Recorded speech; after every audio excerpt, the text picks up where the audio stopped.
사랑의 예수님 감사합니다. 주님은 유대 땅에 오셨습니다. 자신의 백성들의 땅에 오셨습니다. 그러나 외면당했습니다. 그러나 이제 이방인이었던 저희들, 하나님을 외면하지 않고 예수 그리스도를 영접할 수 있는, 하나님의 아들을 예수 그리스도를 메시아로 영접할 수 있는 믿음의 자녀들 삼아주셔서 감사드립니다. 오늘도 주님께서 친히 말씀 증거하여 주시기를 원합니다. 우리가 듣기를 원합니다. 우리는 다 양 같아서 언제나 그렇 행하지만, 그리고 우리 마음대로 제각기 자기의 갈 길로 갔지만, 그러나 언제나 주님께서는 선한 길로 저희들을 지도하시고 인도해 주심을 믿습니다. 오늘도 아버지 하나님 선한 도로 저희들을 가르쳐 주셔서 그 말씀 듣고 삶 가운데서 주님을 따르며 우리를 위하여 십자가 지신 예수 그리스도를 경험하며 우리 또한 십자가를 지며 따라가기를 원하오니 저희들에게 은혜와 은총을 도와야 주시옵소서. 거룩하신 예수 그리스도 이름으로 기도드립니다. 아멘.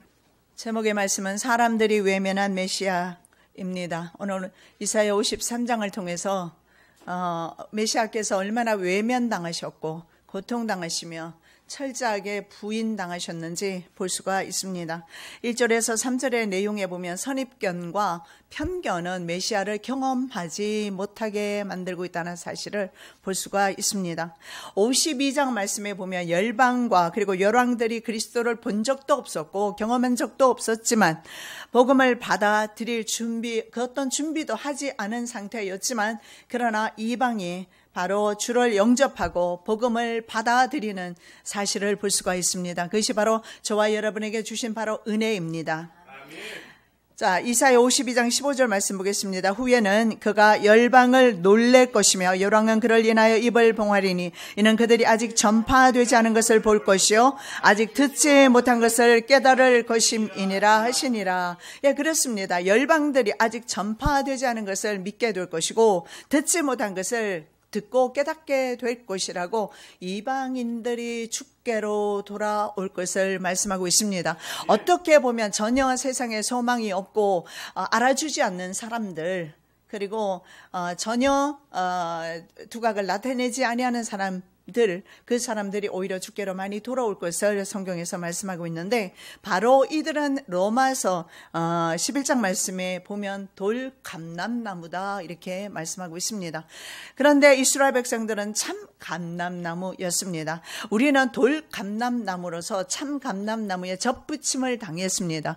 그런데 돌감람나무는 영접을 하는데 참 감람나무는 예수를 부인하는 그런 사건이 예수님이 오셨을 때 일어났습니다.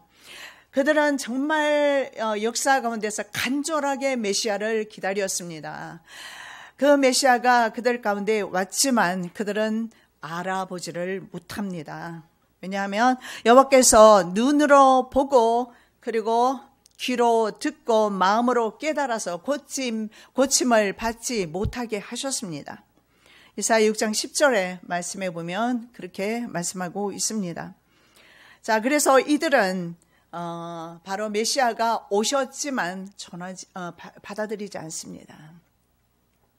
1절 말씀, 우리의 전한 것을 누가 믿었느냐? 여호와의 팔이 누구에 나타났느냐? 이스라엘 백성들은 여호와께서 오셨지만, 메시아가 오셨지만, 그들이 그렇게 간절하게 소망하던 메시아가 오셨지만 그 오신 방법이 너무나 초라했고 보잘것없었기 때문에 영접하지를 않습니다. 여러분, 구약 선지자를 포함해서 성경에서 지속적으로, 심지어는 예수님 자신이 고난받으실 것에 대해서 계속해서 말씀을 주시고 있습니다. 지속적으로 말씀을 주시고 있어요. 이 구원에 대하여는 너에게 임할 은혜를 예언하던 선지자들이 연구하고 부지런히 살펴서 자기 속에 계신 그리스도의 영이 그 받으실 고난과 후에 얻으실 영광을 미리 증거하여 어느 때를 지시하는지 상고하니라.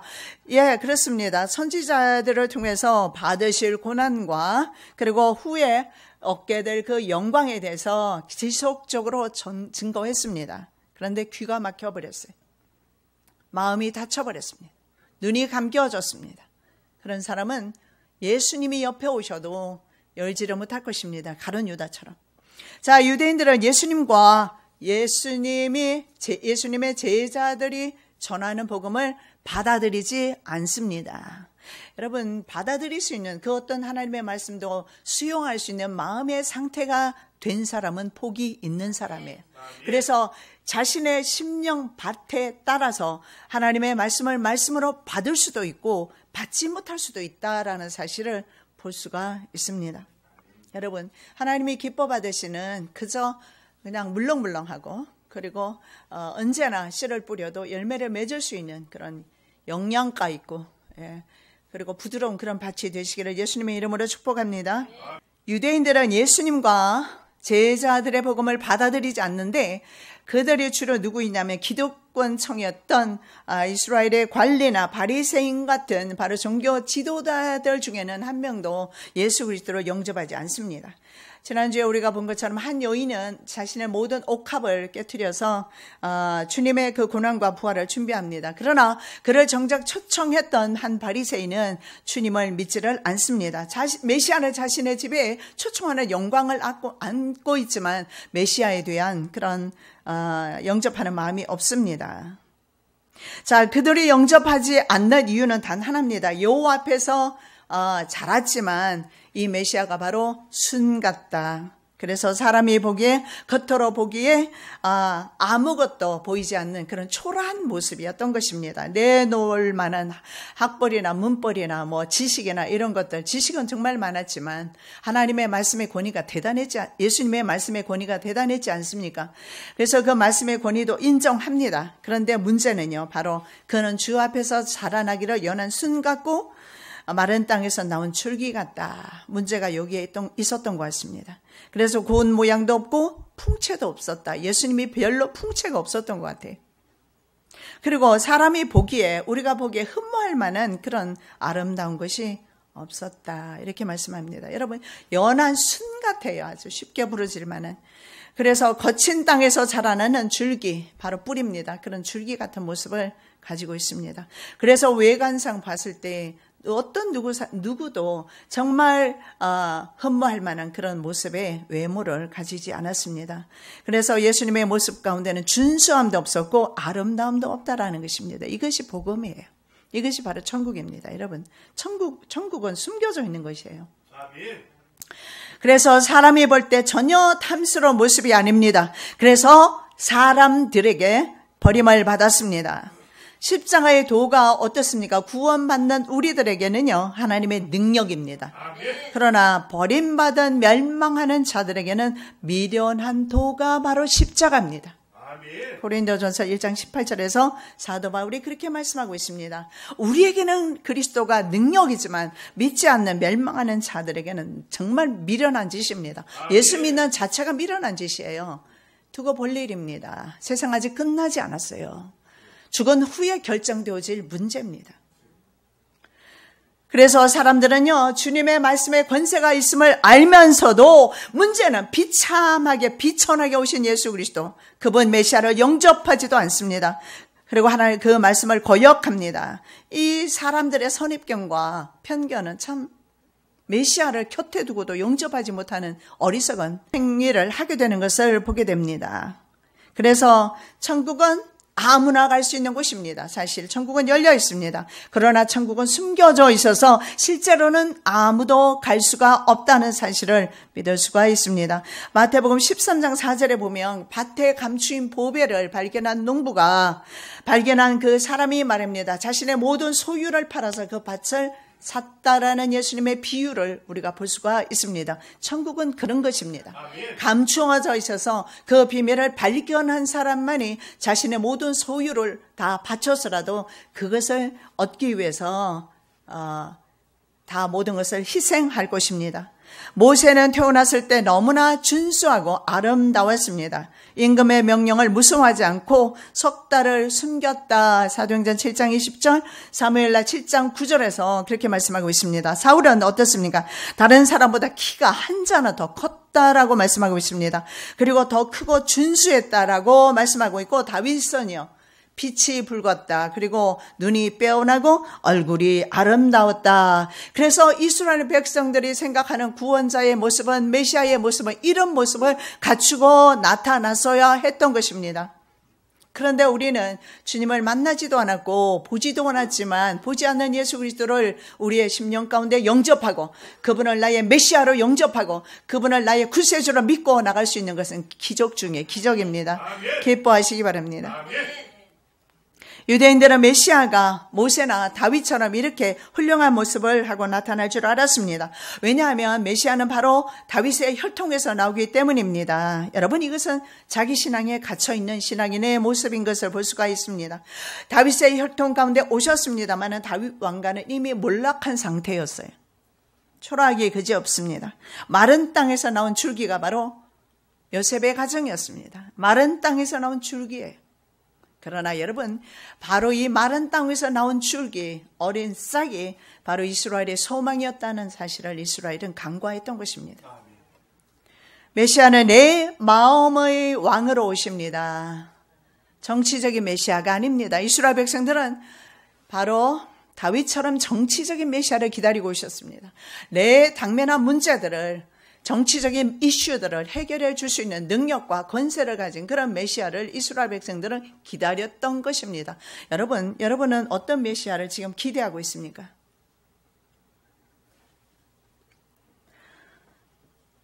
가난한 목수에 불과했던 요셉의 아들로 오셨습니다. 그리고 예수님의 제자들 역시 하층민 사람들이었어요. 어부들이었습니다. 아니면 죄인으로 규정되었던 세리의 그런 사람들, 세리였습니다. 메시아로 존경할 만한 그런 외향적인 모습을 하나도 갖추고 있지 않습니다. 그러나 성경은 분명하게 이새의 뿌리에서 메시아가 나오게 될 것을 말씀하는데, 이새의 줄기와 뿌리에서 나오는 그 한 싹 혹은 한 가지라고 합니다. 여러분, 이 한 싹, 이 가지가 이스라엘의 소망이었고 저와 여러분의 소망이며 모든 인류의 소망임을 믿으시기 바랍니다. 아멘. 여러분 가정에 소망이 없습니까? 자녀에게 소망이 없습니까? 우리 한반도에 소망이 없습니까? 바로 이 한 싹 메시아가 바로 우리의 소망인 것을 믿으시기 바랍니다. 아멘. 여러분, 그 성장 과정을 한번 보시기 바랍니다. 예수 그리스도의 성장 과정이 어땠습니까? 목수의 아들로 태어났으니까 당연히 대패질이나 하고 계셨겠죠? 30년 동안. 그래서 성장 과정이나 직업 또한 초라하기 그지없습니다. 그래서 이웃으로부터 전혀 주목받지 않았고 심지어는 자기 고향에서 복음을 전했을 때 배척당했습니다. 요즘 건강에 아주 좋다고 소문난 것들이 있더라고요. 보리새싹. 예, 그런 영원한 순 같은 성장 과정을 거칩니다. 그러나 그분은 바로 하나님 안에서 자라났다고 성경은 말씀하고 있습니다.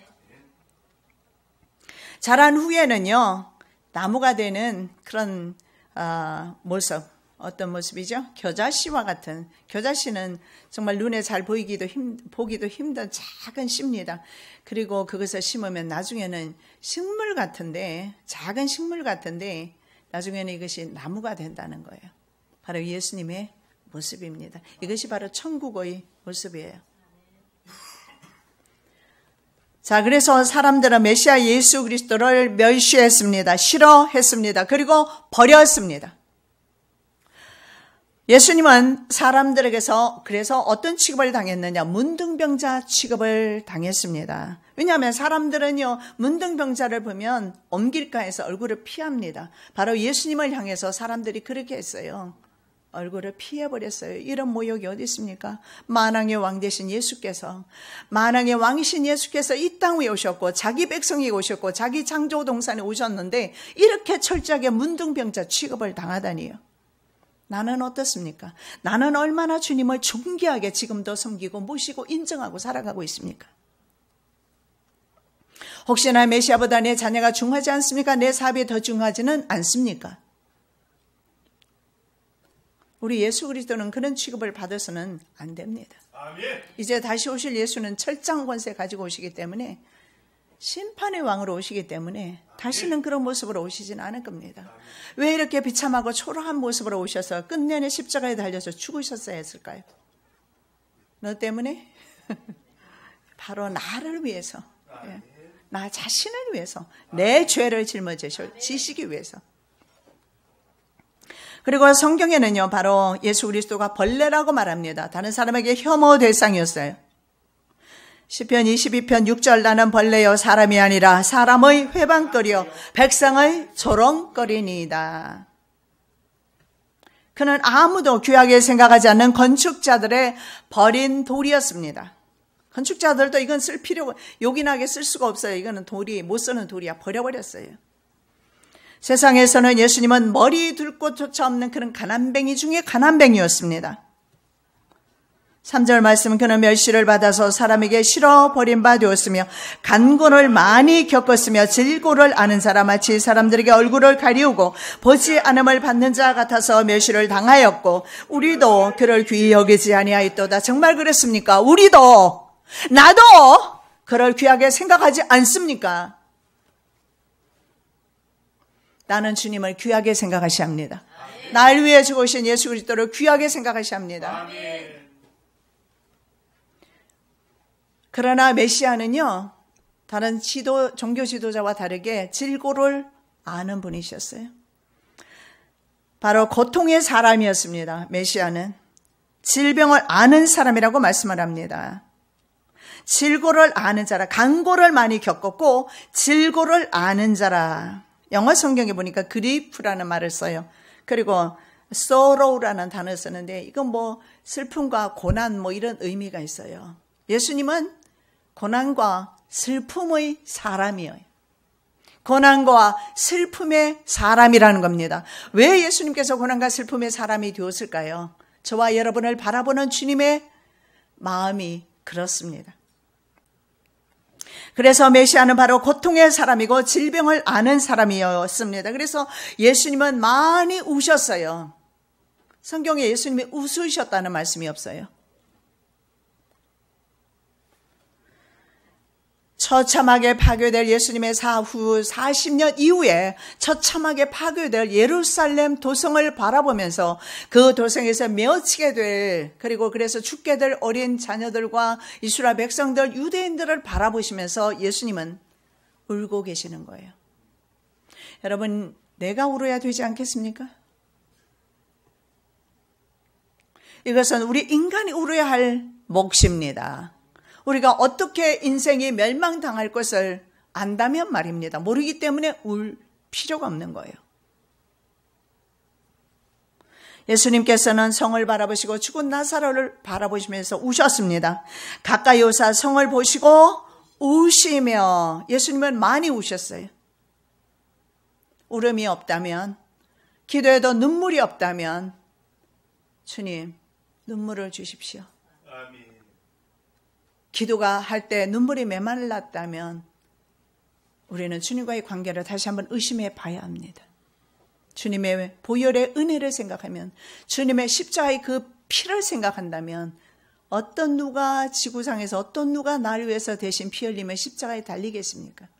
나는 분명히 내가 저 십자가에 달려야 하는 사람이에요.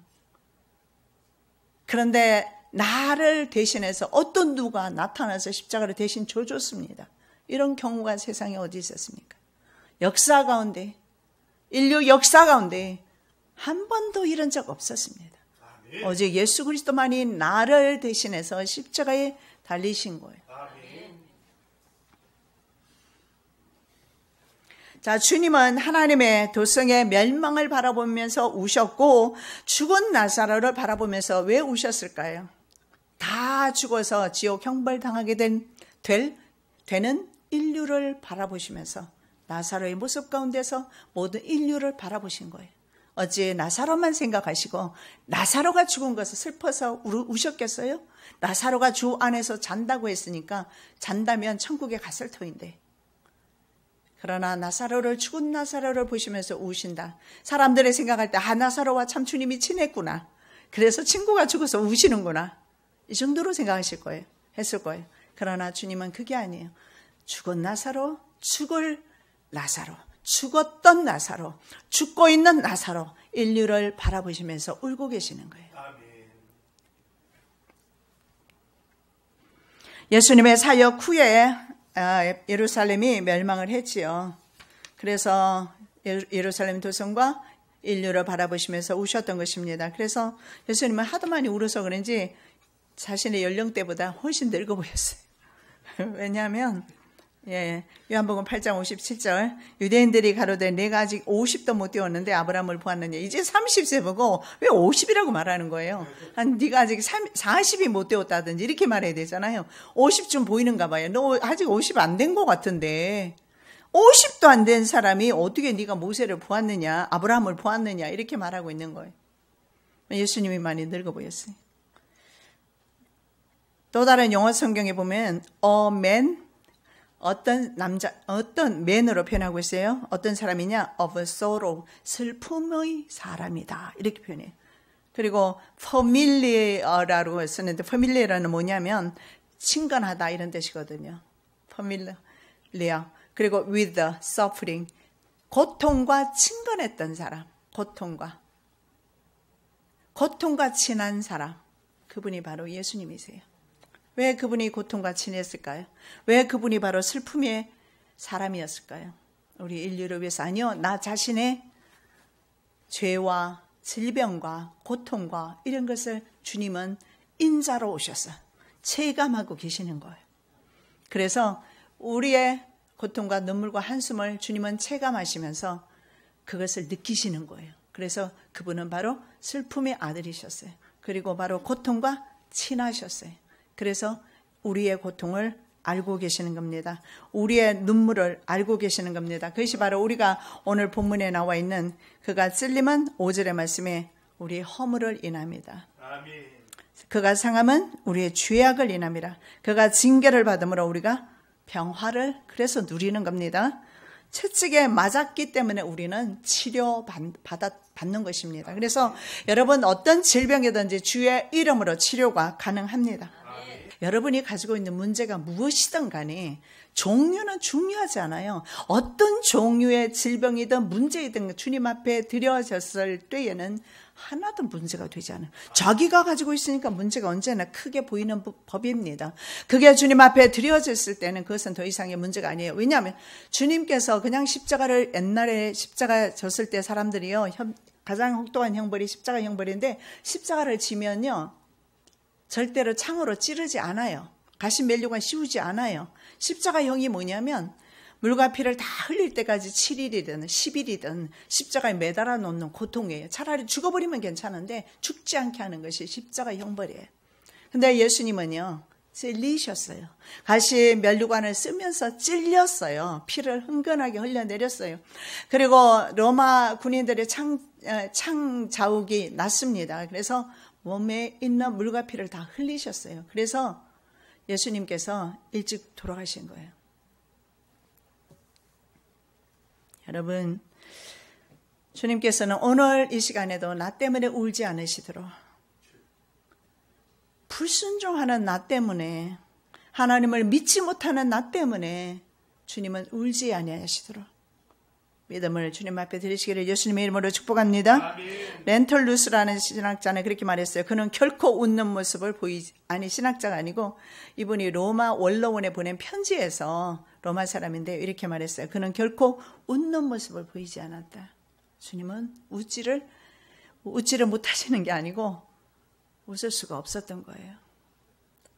왜냐하면 인류가 망하는 걸 보면서, 인간들이 망하는 걸 보면서, 인간들이 죄로 말미암아 지옥에 가야 될, 지옥이 얼마나 무섭고 두려운 곳인데 그것은 주님은 보고 계시고 알고 계시기 때문에 그곳에 갈 인간들을 생각하면, 생명들을 생각하면 주님은 웃을 수가 없는 거예요. 여러분, 지금도 예수님은 앞으로 멸망당할 지구를 바라보고 계시면서 울고 계십니다. 큰 성이 세 갈래로 갈라지고 만국의 성들도 무너지니 큰 성 바벨론이 하나님 앞에 기억하신 바 되어 그의 맹렬한 진노의 포도주산을 받으며 각 섬도 없어지고 산악도 간데 없더라. 마지막 때 세 갈래로 성이 갈라지면서 이 지구는 없어지게 될 것입니다. 로마에 의해서 예루살렘이 멸망했던 AD 70년에 그런 현상이 전 세계적으로 나타나게 될 것입니다. 그것을 바라보시면서 주님은 울고 계십니다. 우리도 함께 울어야 하지 않겠습니까? 이 마지막 심판을 바라보시면서. 그때와 같이 우리가 우려해야 될 사람은 바로 나 자신입니다. 종말의 심판을 앞두고 있기 때문에 그렇습니다. 나의 몫입니다. 자, 메시아의 고난은 누구를 위한 것입니까? 바로 모든 인류의 죄를 위함입니다. 정말 구체적으로 말씀드리면 나의 죄를 위해서 메시아가 고난을 당했다. 4절, 그는 실로 우리의 질고를 지고 우리의 슬픔을 당하였거늘 우리는 생각하기를 그는 징벌을 받아서 하나님에게 맞으며 고난을 당한다 하였노라. 예, 그렇습니다. 사람들은 이렇게 말했어요. 십자가에 달린 예수 바라보면서 하는 말이, 저 사람은 하나님의 징계를 받고 있다. 즉 잘못해서 바로 하나님의 징계를 받고 있다. 십자가에 달렸기 때문에 그렇습니다. 그렇습니다. 예수님 맞아요. 예수님께서 징계당하셨어요. 누구의 징계? 예, 하나님의 징계. 유대인의 생각이 맞습니다. 하나님의 징계를 당한 거예요. 근데 문제는요, 자신의 죄가 아니었다라는 거예요. 자신의 죄로 징계받은 것이 아니라 바로 우리를 위한, 아니요, 나의 죄를 위해서 징계받으신 거예요. 그래서 나 또한 주님의 속죄함을 받은 사람으로서 우리는 그 속죄함으로 인해서 감사와 찬양이 넘쳐야 하며, 이웃을, 다른 사람을 우리는 판단하거나 정죄할 수가 없어요. 왜냐하면 내가 용서받은 죄인이기 때문에 그렇습니다. 바로 나 자신을 위해서 징계를 받으셨습니다. 예수께서 베드로더러 이르시되 검을 집에 꽂으라. 아버지께서 주신 잔을 내가 마시지 아니하겠느냐. 여기서 아버지께서 주시는 잔이 뭡니까? 그 징계의 포도주입니다. 하나님께서 주신 잔, 그걸 내가 마셔야 하지 않겠느냐. 예수님은 구약 제사 번제의 번제물이 되셨습니다. 그리고 소제물이 되셨어요. 소제물은요, 반드시 고운 가루가 되어야 돼요. 정말 곱게 갈아야 돼요. 덩어리가 조금이라도 있으면 안 돼요. 그렇게 주님께서는 십자가에서 바로 고운 가루처럼 산화되셨어요. 그리고 구약에 조각나고 벗겨져서, 껍질 벗겨지고 토막 쳐서 조각나서 번제물로 드렸던 어린 양처럼 그런 번제물이 되셨습니다. 내 모든 소재를 기억하시며 내 번제를 받으시기를 원하노라. 주님께서 드리시는 소재물과 주님께서 드리시는 몸으로, 자신의 몸으로 드리신 번제물을 받으신 거예요. 그리고 인류의 죄가 용서된 거예요. 예수 그리스도가 바로 대속, 그래서 제물입니다. 우리 인류가 당해야 되는 죄입니다. 여러분, 죄를 지으면 어때요? 국가의 법 어기면 당장 경찰이 와서 지금 예배드리는 순간이라도 붙들어 갈 것입니다. 죄를 지었으니까. 모든 인류는 죄 안 짓는 인간 없습니다. 그러면 그 죄에 대한 대가는 받아야 되잖아요. 그 죄에 대한 대가가 바로 지옥이라는 겁니다. 그런데 지옥에 인류를 보내지 않기 위해서 예수님께서 대신 대속 제물이 된 거예요. 여러분, 법정에서 있잖아요. 죄를 지었는데, 분명히 죄를 지어서 체포되고 갔어요. 근데 그 사람이 풀려났어요. 어떻게 풀려났겠어요? 돈을 법원에다가 예치를 해야 돼요. 그리고 돈을 받고 이 사람을 풀어준 거예요. 그럼 그 사람이 죄가 있어요, 없어요? 있지요. 죄 없지 않아요. 죄가 그대로 있는데 왜 풀어줬을까요? 보석금을 받았으니까 풀어준 거예요. 그럼에도 불구하고 여전히 그 사람은 물론 죄가 있지요. 그래서 우리는 예수 믿어도 여전히 죄 아래 놓여 있지만, 우리가 세상을 떠날 때 완전히 성화되어서 우리 안에 있는 성령으로 말미암아, 우리 안에 계시는 예수 그리스도로 말미암아 그때 비로소 성화되는 것이지, 우리가 완전히 여기서 영화롭게 된 것 아닙니다, 아직은. 예, 그래서 우리는 죄 아래 살면서 늘 주님, 그러면서도 천국 가는 그 길을 지금 바라보고 있는데, 자, 이때 바로 이 보석금이 바로 대속물이에요. 대속물. 예수 그리스도께서 바로 우리의 대속물로 오셨다. 인자가 온 것은 섬김을 받으려 함이 아니고 도리어 섬기려 하고, 섬기는 것이 뭡니까? 자기 목숨을 인류를 위해서 대속물로, 보석금으로 주기 위해서 오셨다라고 말합니다. 나 자신을 위해서 누가 보석금을 내주셨어요? 예수 그리스도께서 보석금을 내주셨습니다. 그래서 예수 그리스도를 인하여 우리는 천국까지 갈 것입니다. 지금 여전히 죄 아래 종로로 타고 있을지라도 말입니다. 그분의 피로 인해서.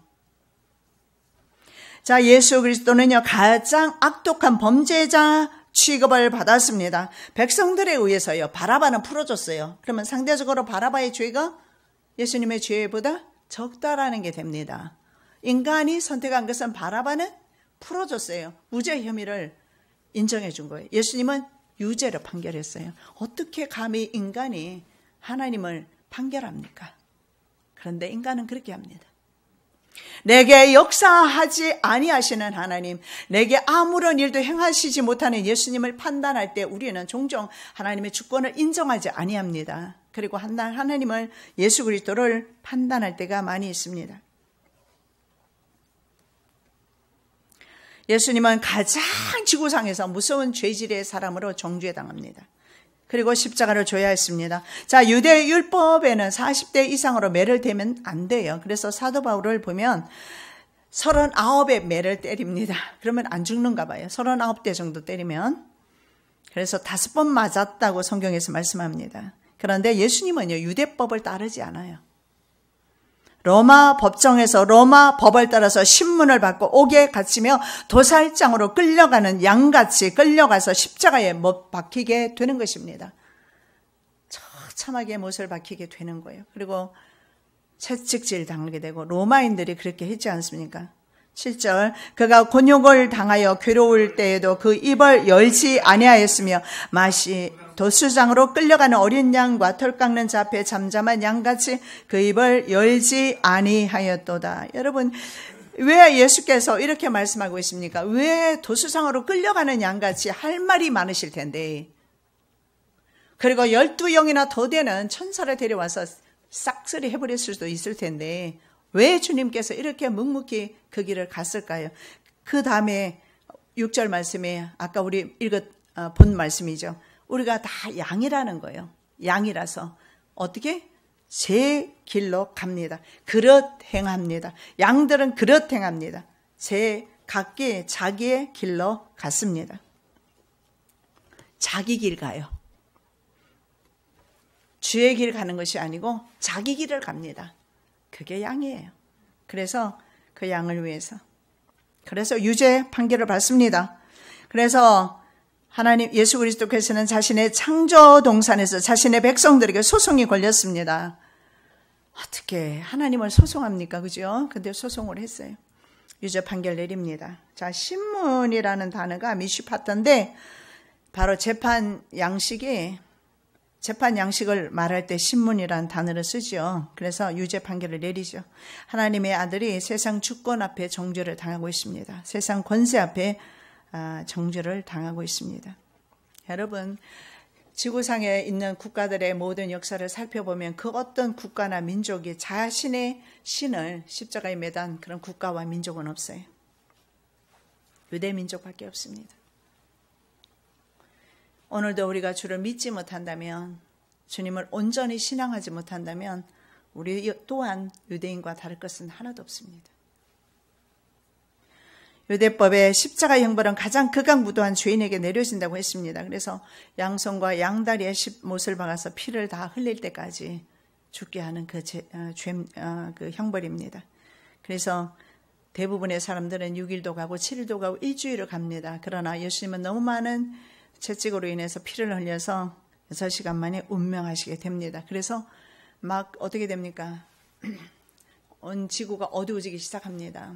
하나님의 눈물 아니시겠어요? 하나님의 그게 가슴 아픈 마음의 표현 아니겠습니까? 예수님이 십자가에 달리시니까 온 우주가 갑자기 밤이 돼버렸어요. 하나님의 마음이 밤이었을 겁니다. 하나밖에 없는 독생자 아들을 못 박았으니 그 마음이 그렇게 처참하게 찢겨지지 않았겠습니까? 그랬을 때 나중에 혹시나 강도가 못 박았을지라도 사람들이 풀어주면 다시 살아날 수 있잖아요. 그러니까 다리를 꺾어버립니다. 다리를 꺾는다는 것이 구약에서 말씀하고 있어요. 근데 예수님은 다리가 꺾이지 않아요. 양쪽 강도는 살아있었기 때문에 다리를 꺾었어요. 예수님은 안 꺾여요. 왜냐하면 이미 운명하셨어요. 여러분, 성경에 십자가에 달린 자는 바로 저주받은 자였습니다. 그 시체를 나무 위에 밤새도록 두지 말고 당일에 장사하여 내 하나님 여호와께서 내게 기업으로 주시는 땅을 더럽히지 말라. 나무에 달린 자는 하나님께 저주를 받았습니다. 여러분, 저주받았습니다. 예수님이.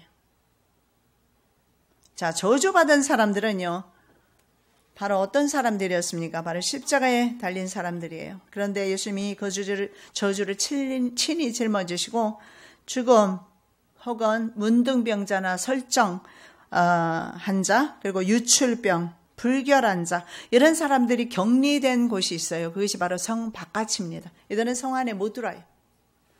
영문 밖이라고 성경에는 나와 있죠. 그런데 예수께서 바로 문둥병자와 같이 처형당합니다.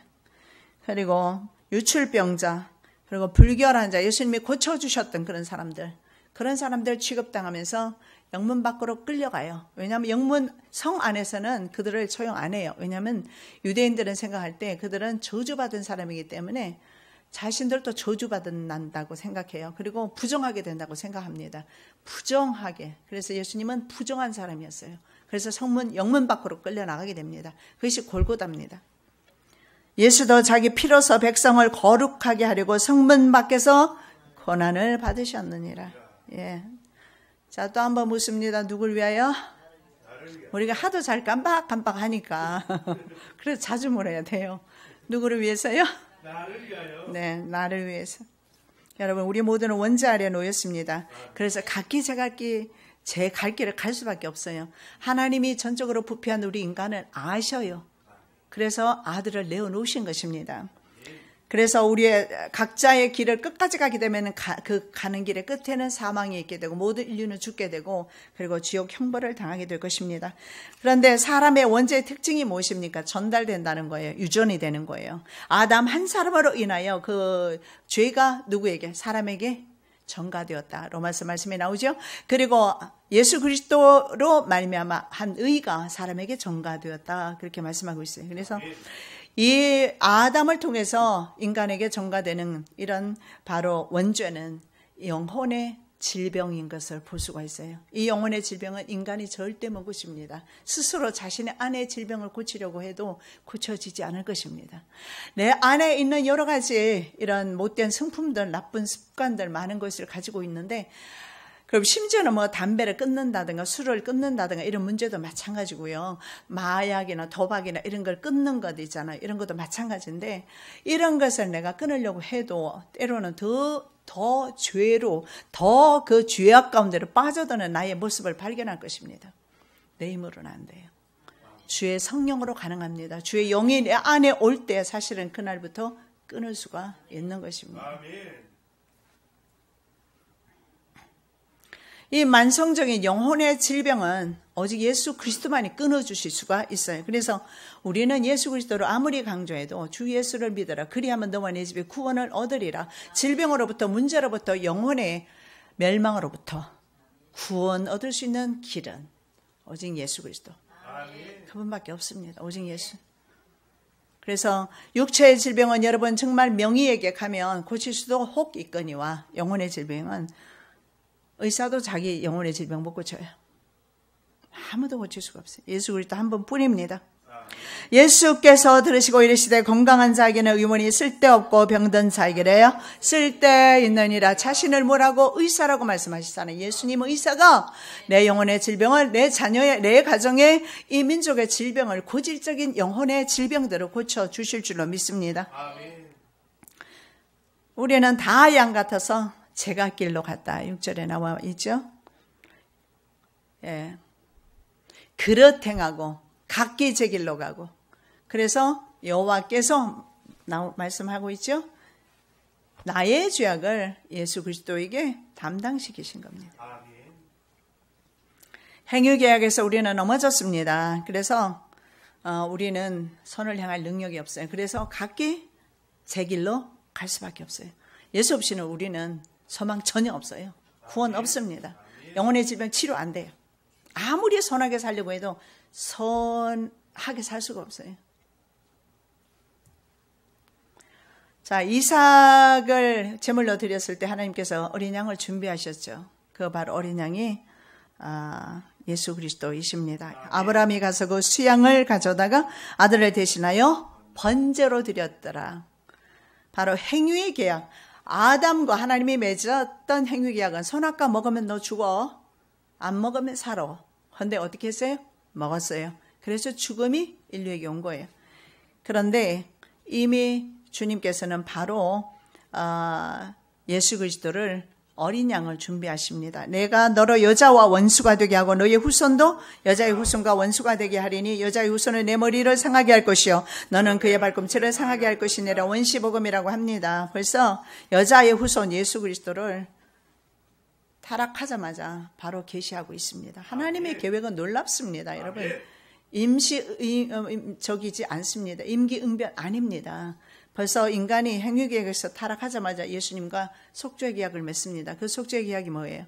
예수님이 십자가에서 죽는 거예요. 이것을 벌써 말씀하고 있습니다. 메시아의 몸에는요, 창에 찔리고 채찍질 당한 흔적이 있었습니다. 도마에게 이르시되 내 손가락을 이리 내밀어 내 손을 보고 내 손을 내밀어서 내 옆구리에 넣어보라. 그리하고 믿음 없는 자가 되지 말고 믿는 자가 되라. 예수님께는 바로 창에 찔리신 자국이 있어요. 여러분, 내가 주님에 대한 믿음이 부족한다 하면 도마처럼 말이에요. 나도 주님의 그 창에 찔린 그 자국을 내가 보기를 원합니다. 그리고 사도 바울처럼 예수의 흔적을 가지시기를 예수님의 이름으로 축복합니다.